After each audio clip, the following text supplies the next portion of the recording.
And so it's exciting to have Kim here today, and she's going to share a testimony with us about what God has done in her life. So let's welcome Kim as she comes. Let's give her a hand, okay? And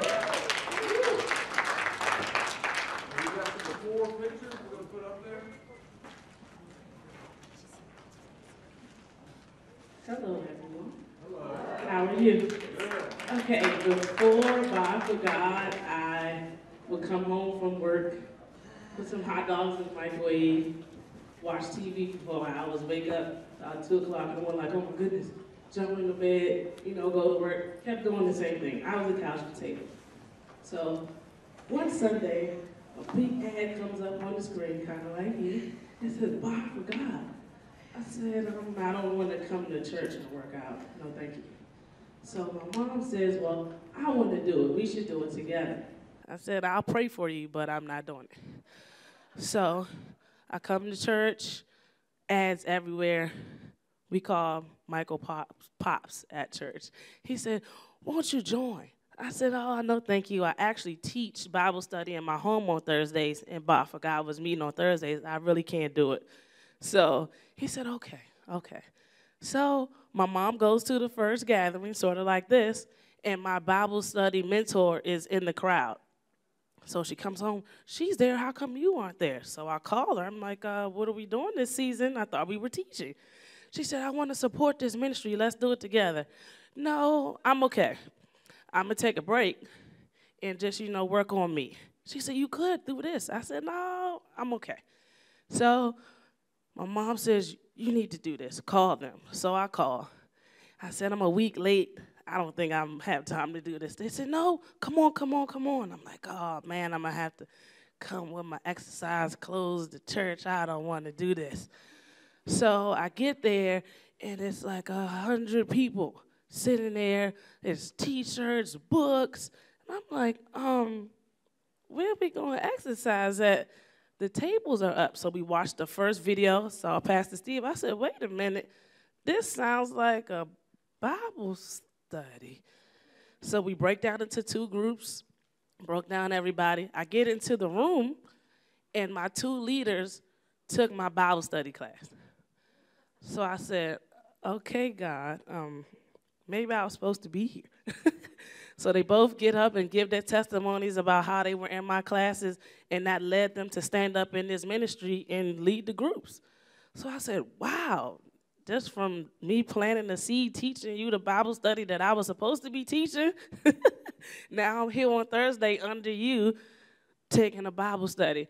So I'm a very competitive person. So when I learned about the losing to live portion, then I said, okay, I need to get this right.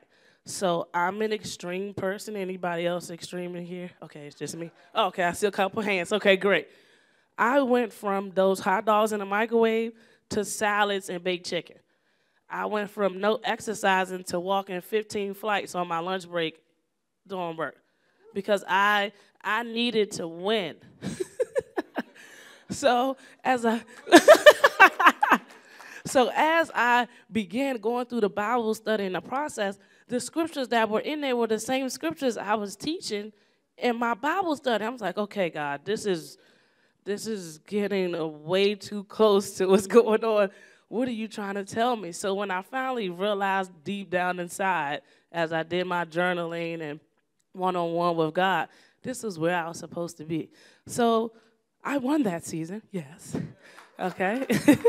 in that first 12 weeks, I was the biggest loser. I lost 26 pounds.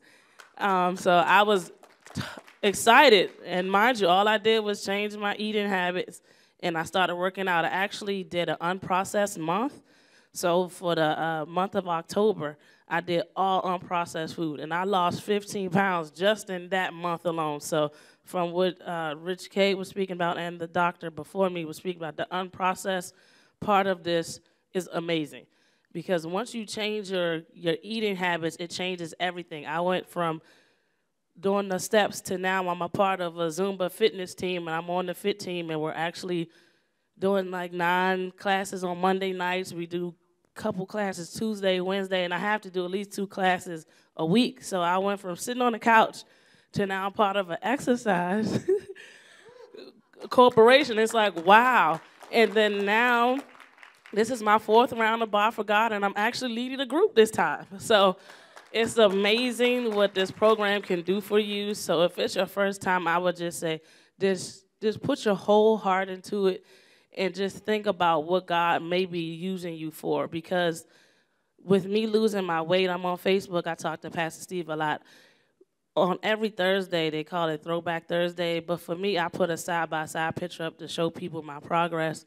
And so many people are asking me, what are you doing? And I always say, Bow for God first. And a lot of people think it's an exercise class like I did. But then I share with them that it's a Bible study. So sometimes people are saying, you're losing weight reading the Bible? Yes.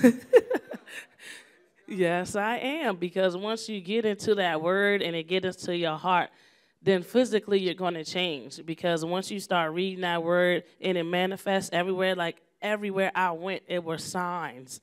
This is where you're supposed to be. So as we did promotions this time, we put my side-by-side pictures up as posters, and people were coming up, and some of the comments weren't the best. But, it taught me humility.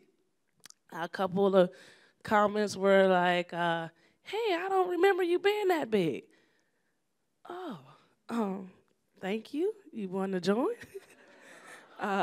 Or they had, well, how much weight have you lost? I said, well, I was 325.6, but now I'm 239. Oh, well, it doesn't look like you lost that much. Oh, thank you. Sometimes I didn't know what to say. I had never been in those type of situations. And in the church, I said, oh, my, did you hear the message?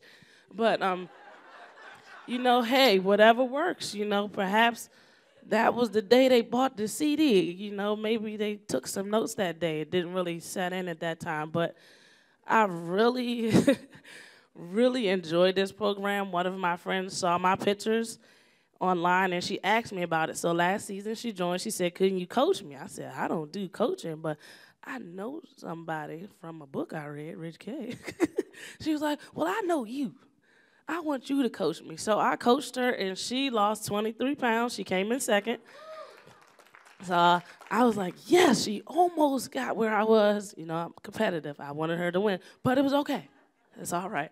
I was able to accept second. And she has truly changed her life. And because of that, now her family is being changed. My family is being changed. My job being changed. It's just, it reaches so many people just from that one decision that you make. You never know who's watching you, because I had no idea how many people are watching me. We have 2 services at our church. I go to the 10:45, so the people at the 8 o'clock hadn't seen me. So when we came together for like Christmas, Thanksgiving, they're like, oh my gosh, you're disappearing. And I'm like, well, okay, thank you. I'm learning how to say thank you a lot, working on my faces. But another part of weight loss is your clothes get big. Like, I just got these Thanksgiving, and they're already too big. So that's good. I started in the 3XL of these. This is actually my extra large, but I'm down to a large in these shirts. So my goal is to get down to the medium. Well, there's that. Yes, that's the large I have on there.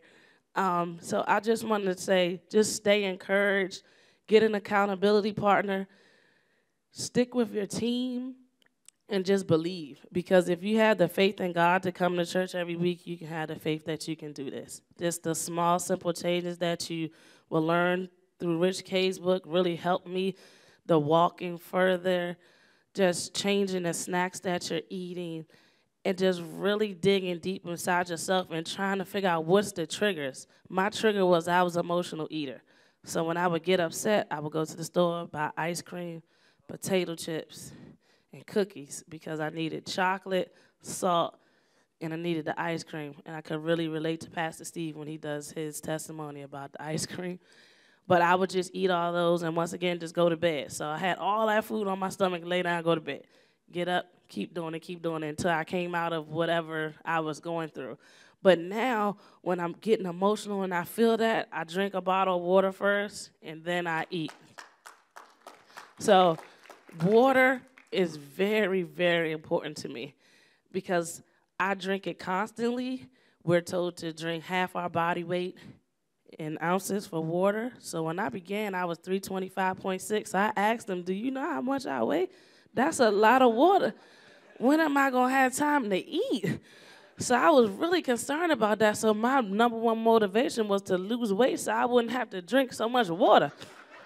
Because I had to actually, like, I felt like I was going to, like, pee on myself in my sleep. I was drinking so much water. But Pops had gave me an idea. He said, set your time on your phone and make sure you wake up and just go. Because your body, once you start drinking so much water, your body is like pushing it out, but it's pushing out the toxins. It's pushing out the fat. So it's working, and it actually makes you feel full, so you're eating less. So when you have the holiday parties, the family functions, drink a bottle of water before you leave the house. Drink a bottle of water when you get there, and then eat. Because even if you do eat something that's processed, not everyone in your family has turned over to the good side of eating. You know, perhaps instead of eating a whole piece of cake, maybe you can eat like a corner of it. Or don't fill the whole plate up, get the salad plate. You know, just try to make some different choices. And as you're eating things that's like meats and stuff, don't get the gravy on the side. You know, just try some different things, because if you didn't bring your food with you and you have to eat what's there, there's things you can do. You just have to think about it. I just spoke to my class on Thursday after Pastor Steve spoke. If you already thought about it in your mind, it's going to happen. So if you go in there and say, I'm going to eat healthy, I'm going to make a different decision, I'm going to do it right this time, you will do it. But if you walk through the door and see the whole buffet and there's food everywhere, you say, oh, I'm just going to eat a little bit. No, you're going to eat a lot.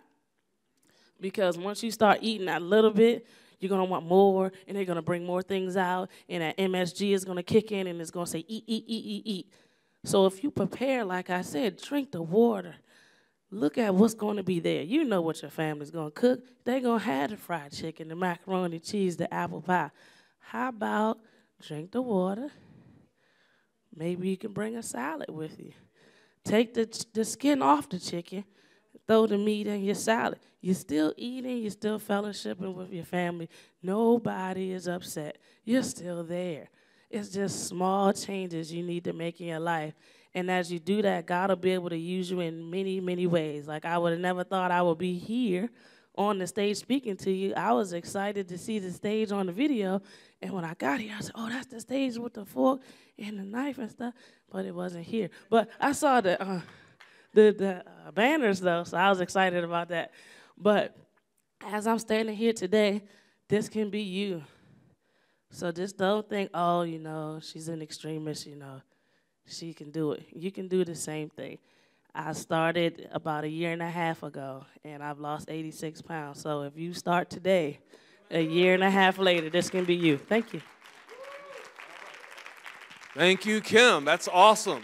That's awesome.